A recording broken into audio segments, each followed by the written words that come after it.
When I first started channeling, the process of shifting into the altered state took a little longer than it does now. My breathing changed, taking in more oxygen to support Bashar's higher energy. I would also experience a spectrum of emotions as I slipped into the channeling state, as my energy rose in frequency on its way to synchronizing with Bashar's vibration. Flashes of anger, fear, and sadness gave way to hope, happiness, and love, at which point our individual vibrations would harmonize. There was a period of a few years where I stopped channeling to pursue my film career. But when I resumed doing sessions, I was nearly overwhelmed by the emotional reconnection to Bashar's energy, and a wave of compassion washed over me. I felt like I was coming home. Most of the experience is like being in a very dynamic, very energetic daydream. And it's like, I don't really hear the words, in the same way that if someone is really deeply in a daydream and somebody calls their name and it takes them 5 times to hear, it's kind of like that. I know there's an interaction going on, but it might as well be taking place in another room, in another house, somewhere else. And I know this is getting translated for someone through language. I'm acting kind of as a biological translator. My energy is sort of taking on the personality of Bashar. It's not like he's in me. There's no possession in that sense. But I'm locking with his frequency like a tuning fork.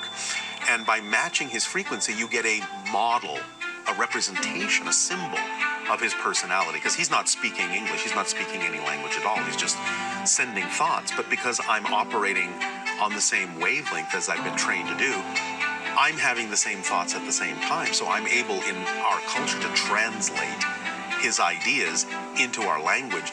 I'm focused on these pictures, these energy patterns. When he's talking to someone, I see all the different patterns that represent who they are, what their beliefs are, what their hopes are, their dreams are. And he's tapping into all sorts of different sources of information. He's tapping into their higher mind, into their memories. He's tapping into higher source, other beings from his world, other worlds. He's tapping into whatever he needs to, like a switchboard, to bring the information through that answers the questions that they're asking. So I'm constantly feeling all these different energy webs and lines of information coming and going, like some sort of a galactic train station almost.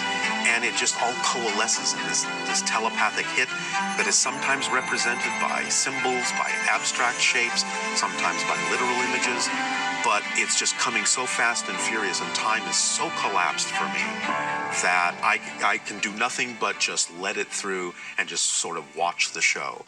And these things just kind of flow dynamically through me in such a way that I can't pay attention to anything else. I'm left a little disoriented at the moment because I have to sort of wake up from the dream and remember who I am and where I am. But once I'm back, I'm very energized. It's very supportive energy.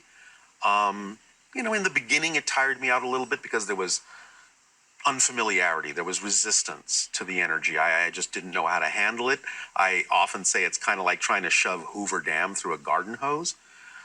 But, once I let go, I relaxed, I trusted him, I sort of stretched that way, those energy paths out, then it became very uplifting. It became very supportive. And now, when I come out of it, I may not remember it. It may fade like a dream.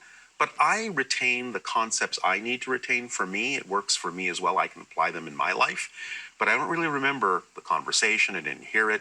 I don't remember some of the images that I had. But I'm left with this feeling of balance, this feeling that everything's okay, this feeling of possibility, infinite probability. And I just feel good.